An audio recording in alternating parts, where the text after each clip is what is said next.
This is Democracy Now!, democracynow.org. I'm Amy Goodman with Juan Gonzalez. Jamaica remains in a state of emergency after being battered by Hurricane Melissa, one of the strongest Atlantic hurricanes in history. The Category 5 storm slammed into Jamaica Tuesday with 185-mile-per-hour winds. Communication remains limited across much of the island, so the extent of the damage is not fully known. One Jamaican official told CNN there's extensive damage to homes, schools, hospitals in southwestern Jamaica. Hurricane Melissa is now battering Cuba, where it made landfall today as a Category 3 storm. Severe flooding has been reported in Cuba. The storm is expected to hit the Bahamas later today. Climate researchers say the storm was supercharged by abnormally warm waters in the Caribbean. We go now to Mikaela Loach, Jamaican British climate justice activist, the author of It's Not That Radical: Climate Action to Transform Our World, as well as the children's book, Climate is Just the Start. Mikaela will be attending next month's COP30 climate summit in Brazil as part of Greenpeace's delegation.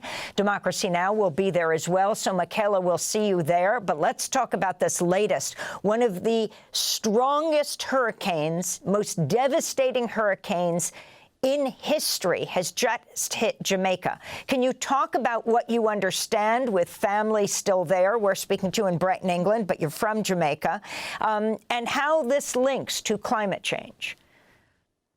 Thank you so much for having me on again, Amy. It's been an awful few days. Everyone in Jamaica, my family, my friends, over the last few days have been feeling just incredibly tense at this upcoming storm. Thankfully, I kind of lost contact with my family overnight and then had a lot of terrified dreams and interrupted sleep. But this morning, thankfully, I managed to get back in contact with them, and thankfully my family are okay. My aunt's nephew's house, though, has been completely flattened by the hurricane, and so he's lost his home. But thankfully all of my family are physically okay, and now it's just how do we recover from this? A lot of people are exhausted because in order to try and keep homes safe that have remained safe, it's required people to be constantly removing water from them. This is actually a complete catastrophe, and it's really quite terrifying, and it's also just makes me quite angry that it doesn't have to be this way. This has been caused by the climate crisis, by fossil fuel companies. And so I think it's important that we're not just devastated and sad about this, but also we are angry and direct that anger towards the people who are responsible. And Mikaela, you've suggested that hurricanes should be named after those who you say are responsible for climate change. Could you expound on that? Yeah, so we currently name hurricanes after just, people's names in order to distinguish basically between storms that are happening at the same time. So that's why this storm is currently called Hurricane Melissa. But I think when we call these things natural disasters, or even just calling it this feminine, nice name of Melissa, we're not making it clear to people that there are actually people who are, around today who are profiting from creating the conditions that make these hurricanes possible. You spoke earlier about how hot oceans have supercharged this storm. So it was able to double in speed in just 24 hours, which is kind of unprecedented because of these extremely and unnaturally hot seas. And our seas are extremely and unnaturally hot because of fossil fuels being burned at rates that are absolutely ridiculous and unnecessary for decades, and because of fossil fuel companies deliberately lobbying against climate progress, and also companies like ExxonMobil, who have buried the climate science. They did some of the first climate science in the 70s and 80s, and they deliberately buried that science and pushed climate denial instead. So then I would argue that instead of calling it Hurricane Melissa, we should call it Hurricane Darren, after Darren Woods, who's the CEO of Exxon, who makes millions in his paycheck and salary every year, and then extra many millions more in a bonus. And he's profiting from this climate crisis and continuing it. We could also call it Hurricane Weil, after Weil Sawan, the CEO of Shell, who also makes millions from this crisis. And instead, I think it's important for us to put that accountability on the people who have caused it. So also then it's not going to be on the hands of Jamaica to have to recover from this crisis that they didn't create. So I think it's really important that we make clear that these are not natural disasters, they're fossil fuel disasters. And could you also talk about the impact of an administration now in the United States that remains essentially a climate denier and is ramping up fossil fuel production and the impact this has on the world's efforts to beat back the climate catastrophe? I definitely think the Trump administration and their climate denial and their collusion with the fossil fuel industry has a huge impact. I think what I am nervous about is making it out as if this impact has happened now, or this collusion with the fossil fuel industry has just begun with Trump and Trumpism.